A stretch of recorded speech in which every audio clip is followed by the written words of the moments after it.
पिईल, ज्याला भूक लागली धम्माची ती ऐकल, ज्याला इच्छाशक्ती असेल धम्म शिकण्याची तर त्याला समजेल, ज्याला राग क्रोध जास्त आहे त्याला आवश्यकता आहे धम्माची, ज्याला अभिमान गर्व घमेंड मोठेपणा मान हे विकार असतील त्याला ऐकाय धम्माची आवश्यकता आहे.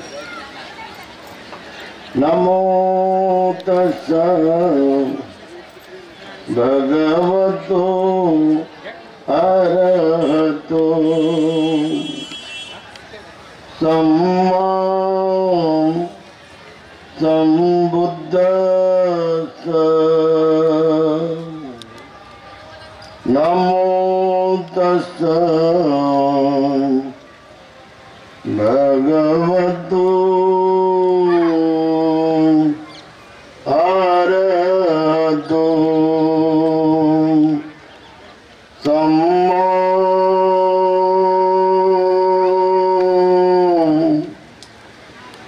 संबुद्धस्स.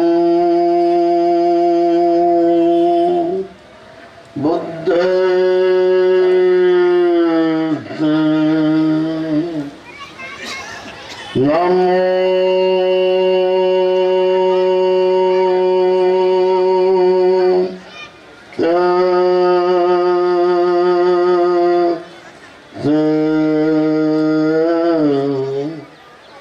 भगवतो अरहतो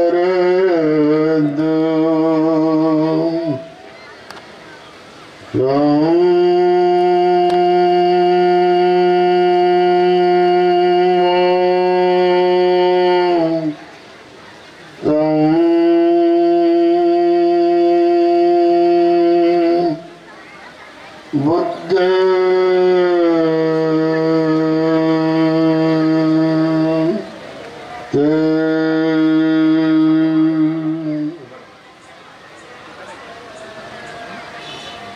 अरहंत सम्यक संबुद्ध भगवंतांना त्रिवार पंचांग प्रणाम करतो. त्या भगवंताच्या धम्माला जो धम्म स्त्री श्रावकांनी पुरुष श्रावकांनी भिक्खू श्रावकांनी भिक्खुनी श्रावकांनी मनापासून आपल्या जीव ओतून अनुभूतीनं पालन करून त्याच्या कसोटीवर आपण अनुभूतीनं या धम्माचा आपण जर फक्त 5 मिनिट जर पालन केलं तर 5 मिनिटामध्ये आपल्याला जवळजवळ 28 फळे मिळतात. ही गॅरंटी आहे. तुम्ही सावधान मनानं केलं का एवढ्या बाया उठल्या आता त्याला ते काय पालन करतील ते. तुम्ही असे 10-12 जण उठून निघून गेले तर काय पालन होईल. तुम्ही जर श्वासावर लक्ष अर्धा घंटा दिलं, हे निसर्गाचा श्वास आहे, तुम्ही फक्त ध्यान ठेवायचं, श्वास आला श्वास गेला, संत श्वास आला संत श्वास गेला, बारीक श्वास आला बारीक श्वास गेला. बायांनी बोलू नये, हो बाई बोलायचं तुम्हाला, उठून जा तिकडे, तिला घेतो घेऊन जा आणि जाऊ द्या होऊ द्या गरज तिकडे गप्पा. प्रवचनात बोलायचं नसते.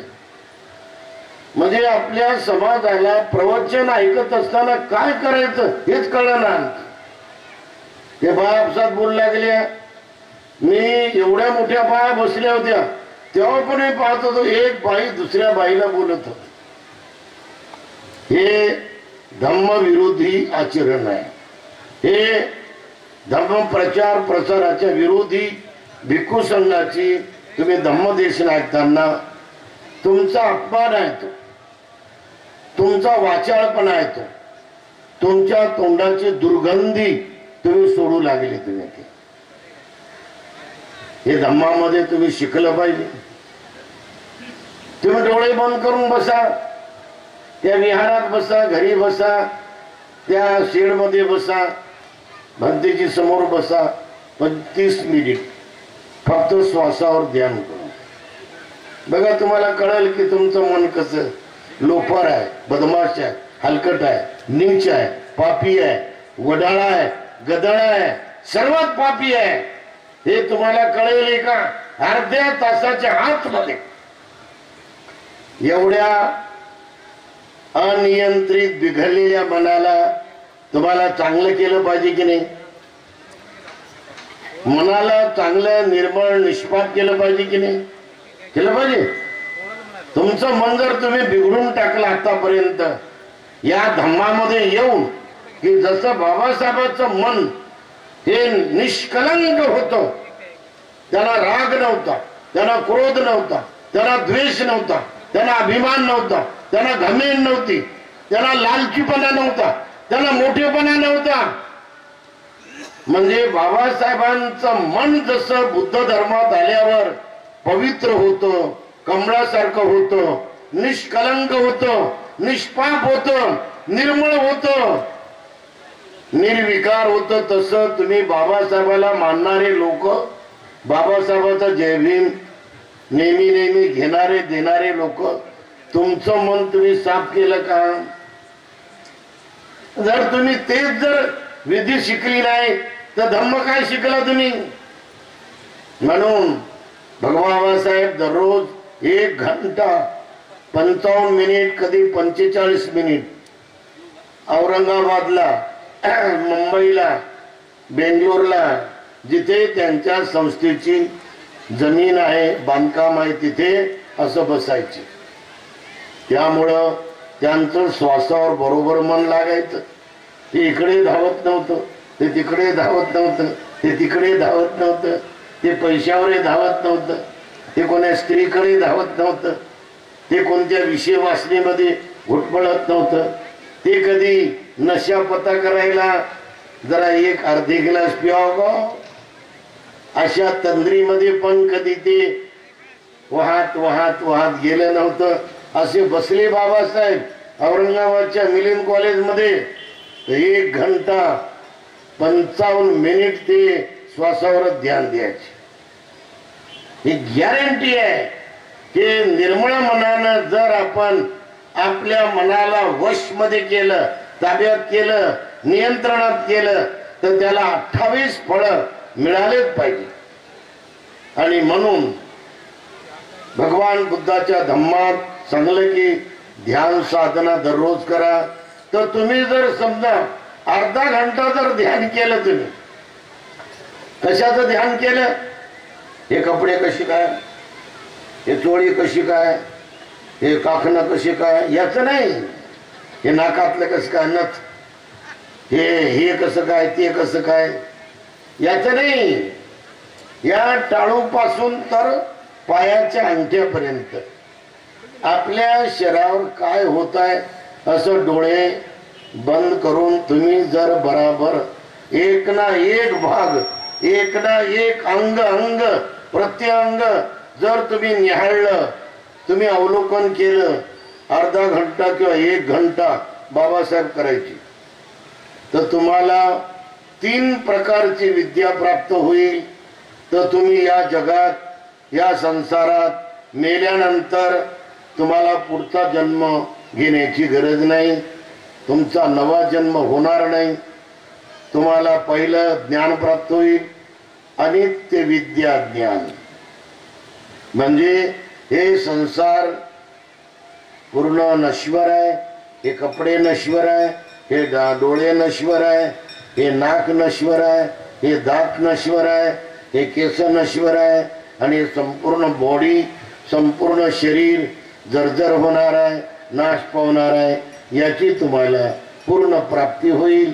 आणि त्यामुळे तुमचं मन कुणावर आहे असं मोहित व्हायला, कुणावर आहे भाळायला, कुणावर आहे पूर्णपणे जायला ते पूर्ण तयार होणार नाही.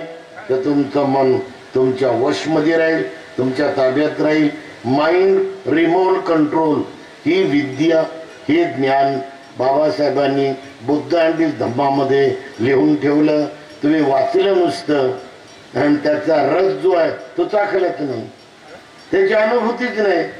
तुम्ही जर या टाळूपासून पायाच्या अंगठ्यापर्यंत एक ना एक पदार्थ याच्यातला तुम्ही डोळे बंद करून जाणला की हे केस आहेत, हे बुबुळ आहे, हे बुबुळातलं मात्र पूर्ण घुम आहे, हे नाक आहे, हे नाकाचे 2 छिद्र आहेत, हे नाकातला शेंबूड आहे, हे तोंड आहे, हे तोंडातली लाळ आहे, हे तोंडातून भले मोठे मोठे बेडके खाकरून खाकरून फेकतो, एवढाले पिवळे पिवळे हिरवे हिरवे, आणि तोंडातली लाळ आहे ती इकून असं झोपलं की अशी रेल्वे सारखी निघते ती, आणि घाणच्या घाण वास येते, आणि इकून जर झोपलं तर इकून अशी निघते, रेल्वे लाईन जशी काय पळत राहते. असे अंगामध्ये तोंडामध्ये माझ्या दुर्गंध आहे, या शरीरामध्ये सारा मांस आहे. एक ना एक मांस आपण जाणायचं, एक ना एक मांसावरती चरबी जाणायची, त्या चरबीवर मांसपेशी जाणायची, आणि त्या मांसामध्ये रक्त जाणायचं, रक्तपेशी आणि चरबी पेशी, आणि या शरीरामध्ये पूर्ण हड्डी हड्डी आहे, जॉईंट हड्डी आहे, ह्याच्यामध्ये मोठी आतडी आहे, ह्याच्यामध्ये छोटी आतडी आहे, ह्याच्यामध्ये मला आहे, ह्याच्यामध्ये मूत्र आहे, ह्याच्यामध्ये साऱ्या पिशव्या पिशव्या आहेत, आणि हे साऱ्या गदळ गदळ आहेत, साऱ्या घाण पिशव्या आहेत. आणि अशा पद्धतीने तुम्ही जर एक ना एक वस्तू अशी डोळे लावून जाणली तर तुम्ही म्हणाल का की हे मी आहे, हे माझ्या तोंडातला जे एवढा मोठा पांढरा बेडका फेकला ते हे मीच आहे असं म्हणाल का?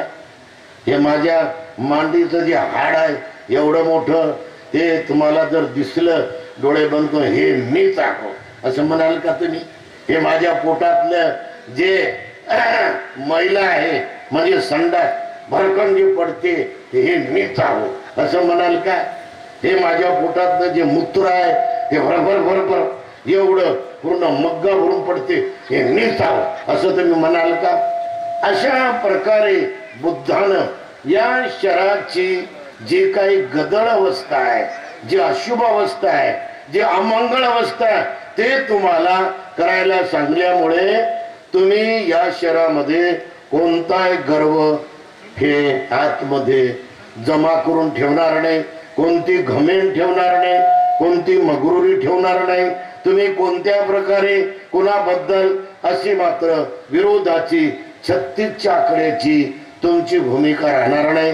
कारण कुणासोबत मीपणा करायचा, कुणासोबत भांडणं करायचे, याच्यात आतडी आहे या आतडीसोबत भांडणं करायचं का? याच्यात मांस आहे मग या मांसासोबत भांडणं करायचं का? याच्यामध्ये रक्त आहे मग या रक्तासोबत डिशिंग करायचं का? मग याच्यामध्ये वांत्या येतात कधी कधी, कोणालाही वांत्या येतात. अपचन झालं की भड भड भड माणूस रात्री वांत्या करतो, आणि वांत्या करताना कसा वास येतो, आणि मग म्हणाव का की हे मीच आहो, हे माझ्या तोंडातून जे वांती आल्या हे सारं मीच आहो असं तुम्ही म्हणू शकता का? आणि असं हे शरीर तुमचं मेल्यानंतर किंवा माझं शरीर मेल्यानंतर जेव्हा लोक जाळतात तेव्हा ते जळताना सारं जळून गेल्यानंतर हे जे शिल्लक राहते ते म्हणाव का ते मीच आहे, हे मीच आहे असं म्हणता येते का? अशी तुमच्यामधली जी खुमखुमी आहे, तुमच्यामधली जी घमेंड आहे, तुमच्यामधली जी मीपणा आहे, तुमच्यामधला जो अहंकार आहे आणि तुमच्यामधला मीपणा असा विरघळत विरघळत विरघळत कायमचा विरघळून गेल्यानं कायमचा विरघळून गेल्यानंतर तुम्ही बुद्धाच्या धम्माचे खरे माणसं होऊ शकता, पवित्र माणसं होऊ शकता, निष्पाप माणसं होऊ शकता, पवित्र बाया होऊ शकता, पवित्र स्त्री साधक होऊ शकता, पवित्र उपासक साधक होऊ शकता, स्त्री श्रावक होऊ शकता, आणि भिक्खू असेल तर भिक्खू श्रावक होऊ शकतो. भगवान बुद्धाचा पक्का तो माणूस होऊ शकतो. माणूस बनायला बाबासाहेबांनी हा आपल्याला बुद्ध धम्म दिलेला आहे. मग तुम्ही 50 मिनिट 40 मिनिट बसाल का? कधी असं बसाल का तुम्ही? बसाल? हा, तुम्ही श्वासावर 30 मिनिट बसाल का? नक्की? आणि जर तुम्ही नाही बसले तर मग ते अपमान कोणाचा आहे? तुमचाच आहे. ती दुर्गंधी कोणती आहे? तुमचीच आहे. ती मुसावादा म्हणजे फोबाड तुम्ही खोटं बोलला, तुमचं तोंड तुम्ही खोटं केलं, हे तुमचा अपमान आहे. तुमची जिभ्रत तुम्ही हे बघले. बाबासाहेबांनी इज्जत मिळण्यासाठी बुद्ध धर्म दिला, इज्जत मिळण्यासाठी बुद्ध धर्म दिला.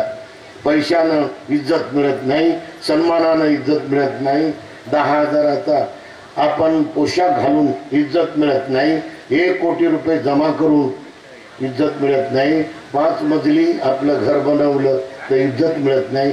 इज्जत मिळते पवित्र कर्म केल्यामुळे, कुशल कर्म केल्यामुळे, धम्माचं आचरण केल्यामुळे माणसाला इज्जत मिळते. म्हणून कायेनं तुम्ही पवित्र कर्म करा, या शरीरानं पवित्र कर्म करा, या वाणीनं पवित्र कर्म करा, या मनानं तुम्ही पवित्र कर्म करा. कोणाचाही राग करू नका. राग म्हणजे क्रोध. आणि कोणाचाही द्वेष करू नका, कोणाचाही लोभ करू नका, कोणावरही मोह करू नका, कोणावरही जळकुकडेपणा करू नका, कोणाची ईर्ष्या करू नका, कोणाचा हेवा करू नका. हे भगवान बुद्धांनी माणसाला या जन्मात कसं करू नका हे शिकवलं. राग कसं करायचं नाही. मग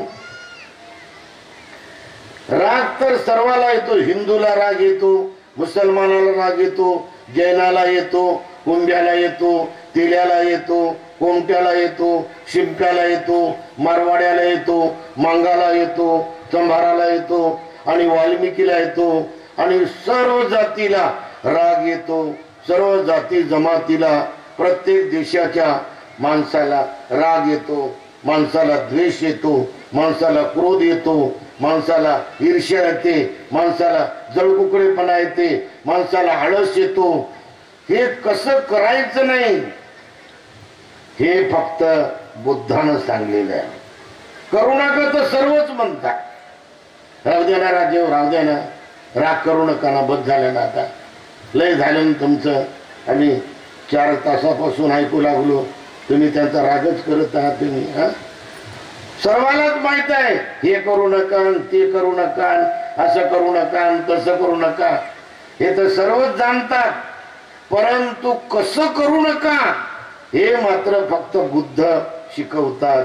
बुद्धाच्या धम्मामध्ये याबद्दल शास्त्र शुद्ध, आणि तेही तुम्ही जर त्याच्यात उतरला तर तुम्हालाही कळेल. तुम्ही उतरला नाही, नुसतं ऐकून ऐकून घेतलं, तुम्ही समजून समजून घेतलं, त्याने काही तुमचा राग कमी होणार नाही, तुमचा द्वेष कमी होणार नाही, तुमची सुस्ती कमी होणार नाही. आणि जितके तुम्ही रागिष्ट राहाल, जितके तुम्ही क्रोधी राहाल, जितके तुम्ही द्वेष कराल, जितके तुम्ही घमेंडी राहाल, जितके तुम्ही ईर्ष्याळू राहाल, जितके तुम्ही आयदी राहाल, जितके तुम्ही पूर्ण प्रमादी राहाल, आळसेले राहाल, जितके तुम्ही निष्क्रिय राहाल, जितके तुम्ही दुर्गुणी राहाल, तेवढं तुम्हाला अशांती भोगावं लागेल.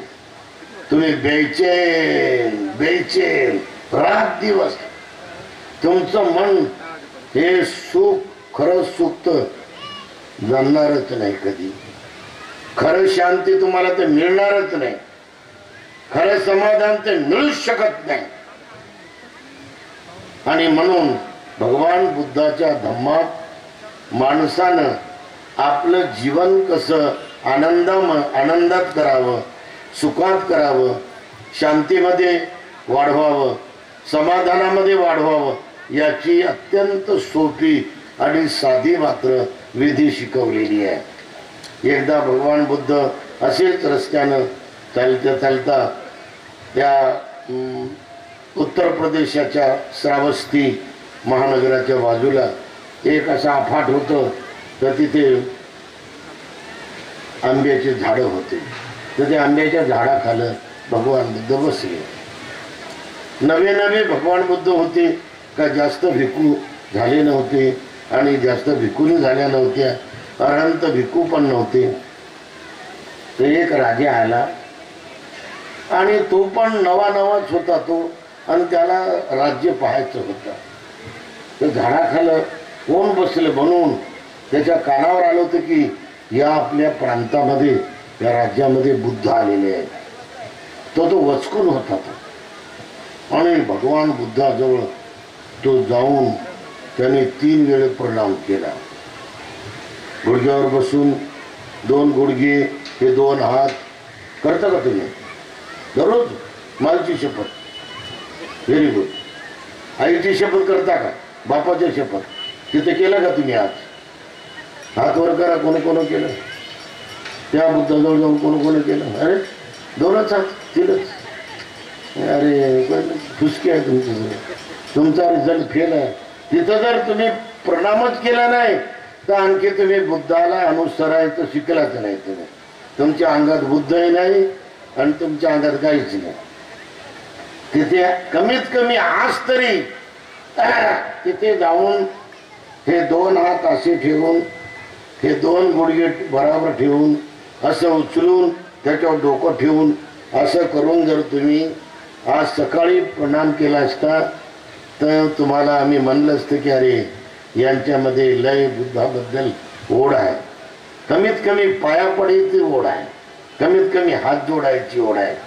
आणि बाबासाहेब रात दिवस बुद्ध आतमध्ये वाढवायचे.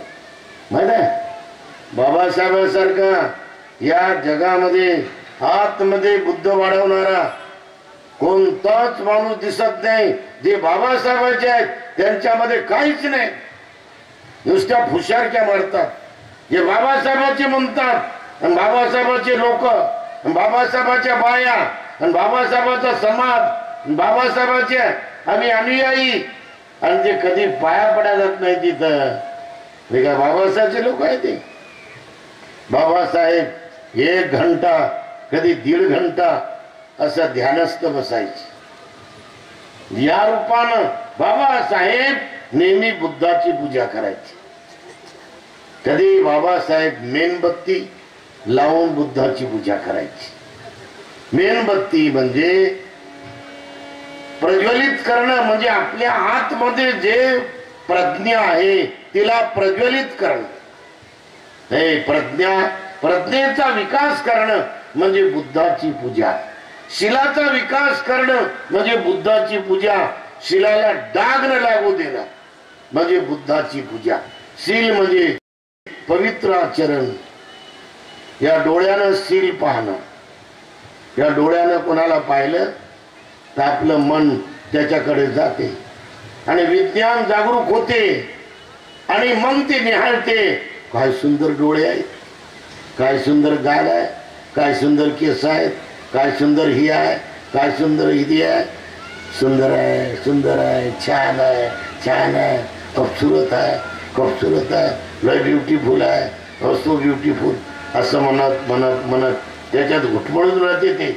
असं त्याचं मन आणि विज्ञान काम करते. विज्ञान म्हणजे जाणणं आणि मन म्हणजे अवलोकन करणं. याप्रमाणे माणसाचं मन हे जेव्हा कोणाचं रूप पाहते तेव्हा ते आसक्त होते. कोणाचा शब्द ऐकते तर त्या शब्दावर आसक्त होते. कोणाचा गंध सुंगते तर ते गंधावर आसक्त होते. कोणाचा स्पर्श करते तर ते स्पर्शावर आसक्त होते. कोणाचा रस चाकते तर त्या रसावर आसक्त होते. आणि मनामध्ये मनोविषय वासना निर्माण केल्या की त्या मनोविषय वासनेवर आसक्त होते. यामुळे आपल्या चित्ताला विकार लागू नये यासाठी आपलं मन प्रचंड बलवान केलं पाहिजे, प्रचंड मजबूत केलं पाहिजे, प्रचंड ते असं बनवलं पाहिजे की त्याच्यावर किती जरी आले प्रकार तर त्याच्या ते डगमगू नये, ते वाईट होऊ नये, ते मलिन होऊ नये. आणि यासाठी आपण सर्वजण जसं हिमालयावर किती आंधी तुफान आलं किती तुफानावर तुफान आलं हिमालय डगमगते का?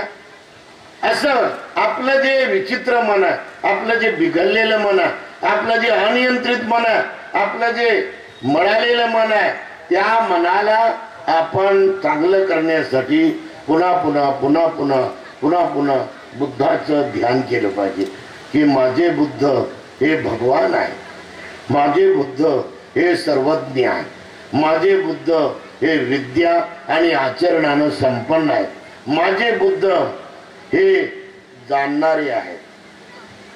ते 22 पद्धतीनं जाणतात मानवाला. जाणायच्या 22 पद्धती आहेत. माझे बुद्ध सर्वात श्रेष्ठ आहेत. ते ज्ञानामध्ये श्रेष्ठ आहेत, ते करुणेमध्ये श्रेष्ठ आहेत, ते मैत्रीमध्ये श्रेष्ठ आहेत, ते त्यागामध्ये श्रेष्ठ आहेत, ते रिद्धीमध्ये श्रेष्ठ आहेत. माझे बुद्ध सर्वात श्रेष्ठ आहेत आणि ते देव आणि मनुष्यांचे गुरु आहेत. माझे बुद्ध पवित्र आहेत, माझे बुद्ध निष्पाप आहेत, माझे बुद्ध नम्रवान आहेत, माझे बुद्ध अनुकंपावान आहेत, माझे बुद्ध त्यागी आहेत, अमर्याद त्यागी आहेत, माझे बुद्ध हे सहनशील आहेत, माझे बुद्ध क्षमाशील आहेत, माझे बुद्ध अनुकंपावान आहे, माझे बुद्ध दुःखी लोकांबद्दल अनुकंपा करून त्याच्यातून त्या दुःखी माणसाला बाहेर काढतात. असे माझे बुद्ध आहेत. आपण अशा प्रकारे बुद्धाबद्दल दररोज 2 मिनिट 3 मिनिट ध्यान केलं बुद्धाच्या गुणावर तर तुम्हाला 10 फायदे होतील. 10 फायदे लगेच मिळण्यासाठी तुम्ही बुद्धाच्या गुणावर 2 मिनिट 3 मिनिट ध्यान केलं पाहिजे. यामुळे तुम्हाला फायदा होतो आणि मन आपलं कुणाबद्दल वाईट राहत नाही. आपलं मन एकदम पवित्र राहते. मला एका माणसाबद्दल द्वेष होता, एवढा द्वेष होता तो वाढत गेला. तर मी म्हणलं तू भक्ती असताना त्याचा द्वेष काऊन करतो? तर ते मन ऐकत नाही. एकदा मन खराब झालं की खराबच होत होतं. म्हणून बुद्ध म्हणतात जेवढा वैरी वैर्याचा नाश करत नाही, दुश्मन दुश्मनाचा नाश करत नाही, तेवढं वाईट मार्गाला लागलेलं मन त्या माणसाचा नाश करते. म्हणून आपण भगवान बुद्धाचं वचन नेहमी ऐकलं पाहिजे. नाही वेरे न वेरानी संमंती दकुदाचनम अवेरेचे न संमंती एस धम्मो सनंतनो. भगवान म्हणतात वैरानं वैर कधी शांत होत नाही, क्रोधानं क्रोध कधी शांत होत नाही, दुश्मननं दुश्मनी कधी शांत होत नाही. अवैरानं म्हणजे मैत्रीनं हे सारं शांत होते. पण दररोज आपण 4 मिनिट 3 मिनिट मैत्री भावना करायची. कशी करायची? असं बसायचं आपण मांडी घालून, सरळ मान करायची, डोळे मिटवायचे, चष्मा असेल तर असा उतरून ठेवायचा आणि डाव्या हातावर असा उजवा हात ठेवायचा आणि मग आपण स्वतःवर मंगल मैत्री करायची. मी सुखी हो, मी निरोगी हो, मी दुःखमुक्त हो, मी भयमुक्त हो, मी व्याधीमुक्त हो, मी निर्गरिबी बनो, मी निर्वैरी बनो, मी सुखी हो, सर्वांचं मंगल हो, सर्वांचं मंगल हो, सर्वांचं मंगल हो. असं स्वतःबद्दल अगोदर केल्यावर भगवान म्हणतात आपल्या घरातले लोक, आपल्या वस्तीतले लोक यांच्यावर करा. माझ्या घरातले सर्वजण, माझ्या वस्तीतले सर्वजण सुखी हो, सर्वांचं मंगल हो, सारे दुःखमुक्त हो, सारे भयमुक्त हो, सारे व्याधीमुक्त हो, सारे निर्गर्वी बनो, सारे निर्वैरी बनो, सर्वांचं मंगल हो, सर्वांचं मंगल हो, सर्वांचं मंगल हो. भगवान म्हणतात आता तुम्ही ही मैत्रीची भावना वाढवा, विस्तार करा त्याचा. पूर्व दिशेकडे जेवढे मनुष्य आणि प्राणी आहेत, पश्चिम दिशेकडे जेवढे मनुष्य आणि प्राणी आहेत, उत्तर दिशेकडे आणि दक्षिण दिशेकडे जेवढे मनुष्य आणि प्राणी आहेत, वायव्य, ईशान्य, आग्नेय, नैऋत्य, खालची दिशा आणि वरची दिशा, या 10 दिशेमध्ये जेवढे मनुष्य आणि प्राणी आहेत, सारे सुखी हो, सर्व दुःखमुक्त हो, सर्व भयमुक्त हो, सर्व व्याधीमुक्त हो, सर्व मनुष्य आणि प्राणी निर्वैरी बनो. या 10 दिशातले सर्व मनुष्य आणि प्राणी निर्गर्वी बनो, सर्व सुखी हो, सर्व सुखी हो, सारे सुखी हो, सर्वांत मंगल हो, सर्वांत मंगल हो, सर्वांत मंगल हो, सर्वांत मंगल हो, सर्वांत मंगल हो, सर्वांत मंगल हो. तुम्ही असं जर 3 मिनिट 4 मिनिट जर भावना केली, लगेच तुम्हाला 10 फळे मिळतील. लगेच करून पाहतो. नाही भेटले तर मला सांगा तुम्ही. तर याप्रमाणे या ठिकाणी आज तुम्हाला 2 ध्यान शिकवले. एक बुद्धावर ध्यान करा शिकवलं आहे ना, आणि आता हे मैत्रीभावना शिकवली. 3रं ध्यान शिकवलं अनापान, म्हणजे श्वासावर. तेव्हा 1 मिनिट आपण बसूया.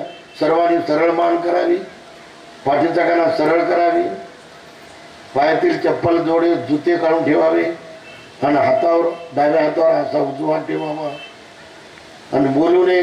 आपला मोबाईल बंद करावा, ऑफ करावा मोबाईल, आणि डोळे मिटवावे.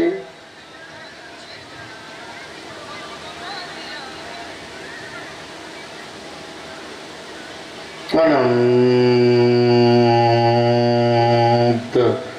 पुण्यमयी, अनंत गुणमयी. बंद कर. बुद्ध के निर्वाण धातु, धम्म धातु, बोध धातु, शेष पर जागे, प्रत्येक क्षण हृदय में जागे, प्रत्येक क्षण अंग अंग जागे, प्रत्येक क्षण. अनंत पुण्यमयी, अनंत गुणमयी, धम्म की निर्वाण धातु, ज्ञान धातु, धम्म धातु, शेष पर जागे, प्रत्येक क्षण हृदय में जागे, प्रत्येक क्षण अंग अंग जागे, प्रत्येक क्षण. अनंत पुण्यमयी, अनंत गुणमयी, संग के निर्वाण धातु, धम्म धातु, बोध धातु, शेष पर जागे, प्रत्येक क्षण हृदय में जागे, प्रत्येक क्षण अंग अंग जागे, प्रत्येक क्षण.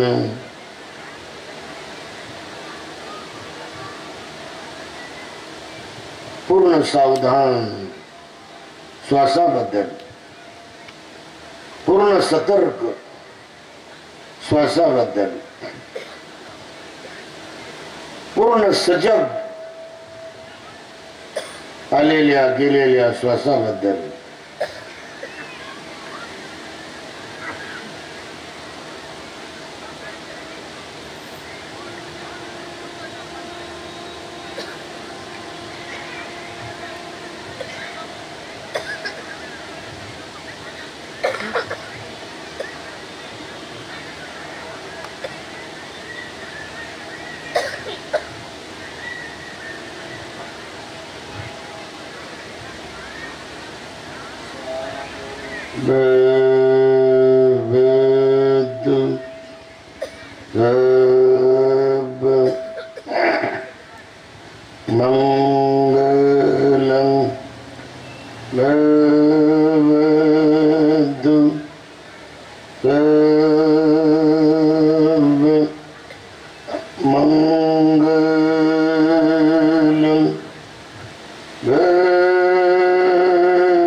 म्हणा साधू साधू साधू.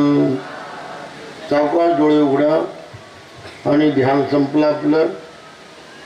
सर्वांनी गुडघ्यावर बसून 3 वेळ प्रणाम करावा. बुद्धं नमामि, धम्मं नमामि, संघं नमामि, अहं वन्दामि सर्वदा. बसा. बरं वाटलं का तुम्हाला? चांगलं वाटलं ना? दररोज करा.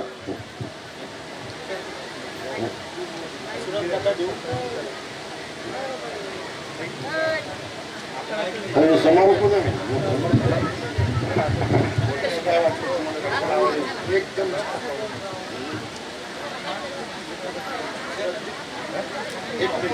खूप सुंदर बंदीनं